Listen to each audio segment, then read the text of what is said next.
All right, guys, here's chapter 11, Criminal Justice 4365. Chapter 11 is transnational organized crime. We've talked a little bit about transnational organized crime previously in a few of the chapters early on in the semester. We're going to get into a little more detail, and some of this may sound familiar from previous, as I mentioned, from previous lecture. So transnational organized crime.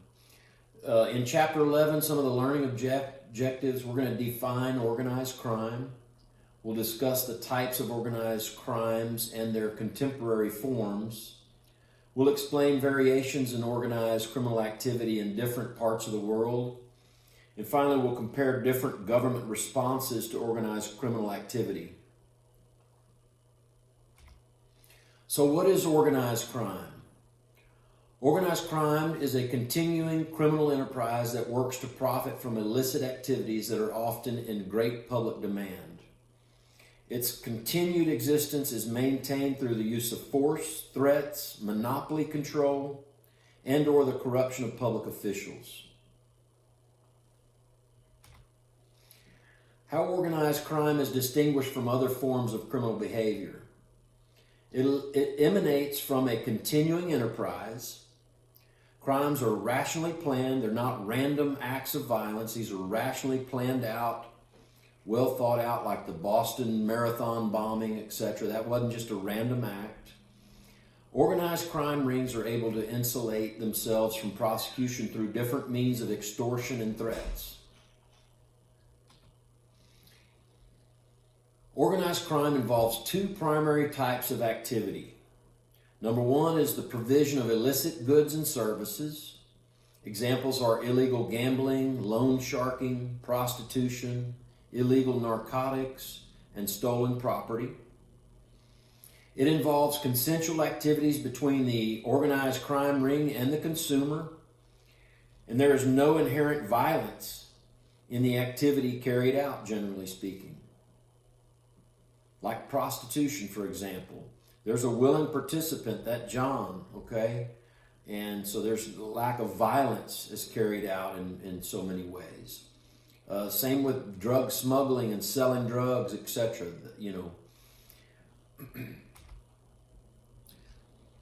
Two types of activities carried out by organized crime groups. The second is infiltration of legitimate business. So first we had, again, provisions of illicit goods and services, right?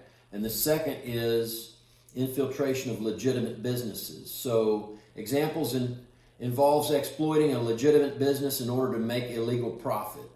You see this in the movies where somebody's strong-armed let's say their laundromat or their dry cleaning business or whatever gets hit up by some, organized crime ring that says you either pay us or we're going to hurt you, kind of thing. Sometimes it's from the inside and others from the outside. It can be inside job or outside jobs.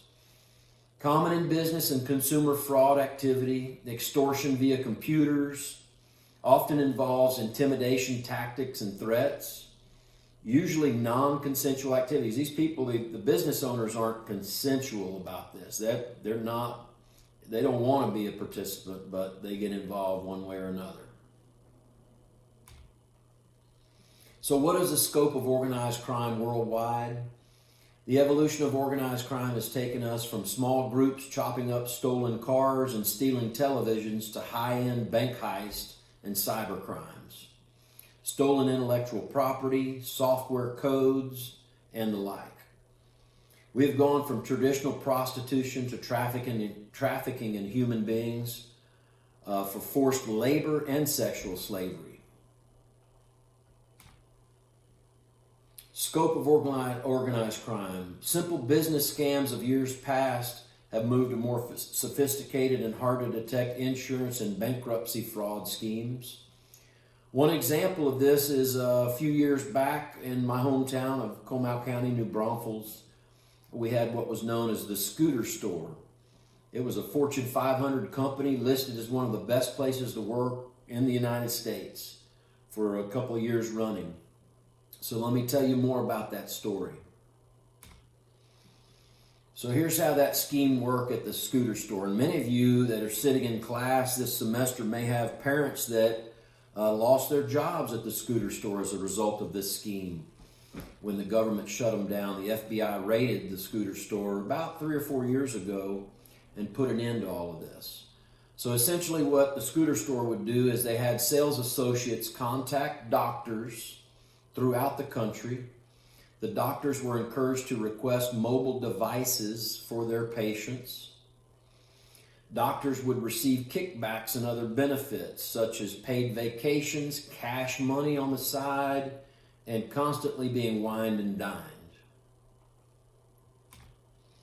The sales associates would solicit elderly caller bases nationwide and disseminate information and collect information in order for doctors to be placed in contact with these patients from this elderly caller log or base. The company had a call center, so the scooter store had a call center with over 700 employees on the phone almost around the clock. These sales associates were actually in the hundreds out in the field and in the force. And top executives were all over the place as well. So top ranked among Fortune 500 places to work, as I mentioned. Sounds too good to be true, right? That's what my mom and dad always taught me. This is an example of organized crime infiltrating a legitimate business designed to help many. Instead, it padded the pockets of very few. Those top executives, to say the least. This had a huge economic impact on the community that I live in and raised my family in.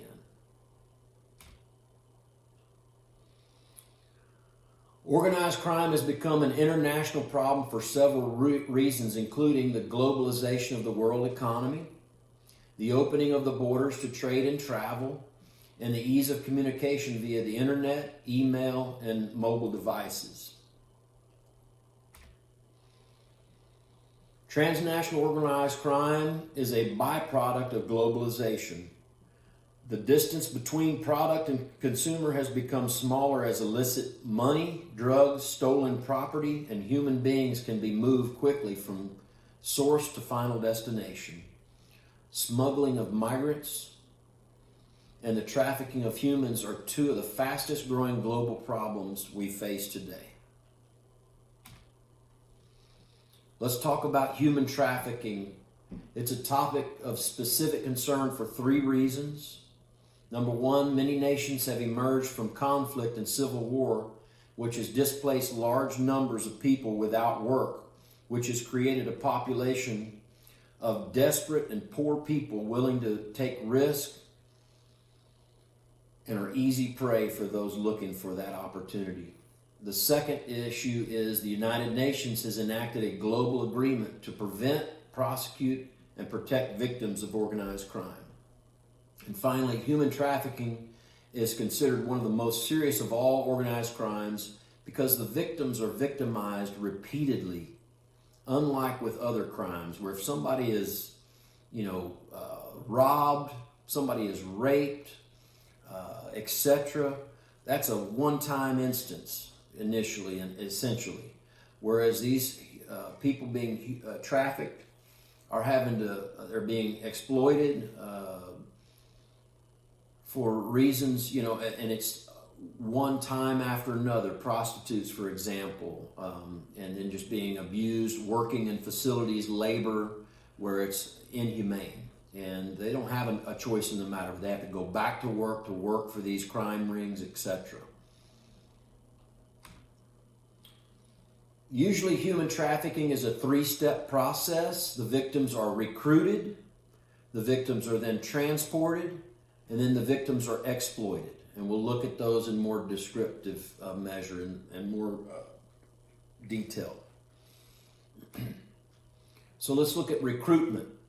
Often in developing or post-conflict countries, others are runaway youth from the United States. So we talked about in a couple slides back where in countries that are in disarray, maybe civil war, etc., and bad times, these underdeveloped countries are a breeding ground for human trafficking. The promise is to provide for opportunity to make money and have legitimate work, to be a farmhand, a nanny, housekeeper, etc. So these organized crime rings go into these locations and or bring in these runaways from all over the world and promise them the world, and in return they get very little. Once the victim is transported, the fee agreement will often change without notice. So in other words, a crime ring will go in, seize up some folks and say, listen, we have work in the United States, in Chicago, in New York, etc. For $2,000, you'll come with us. We're going to take you over to the United States and get you where you need to be. Well, these individuals will be taken into custody, basically, transported, and somewhere along the way, the agreement changes, the monetary agreement changes. Therefore, the victim is not free to leave until they've paid through either work, such as prostitution, selling drugs, etc., or their families come up with the money.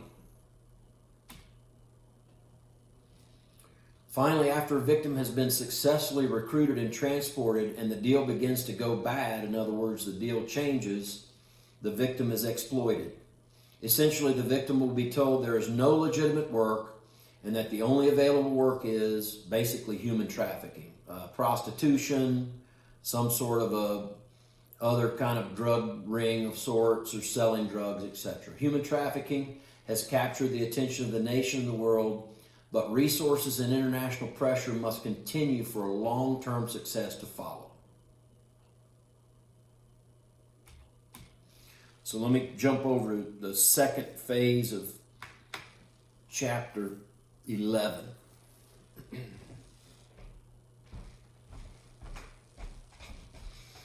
You're going to find that in a different on a different slide, okay?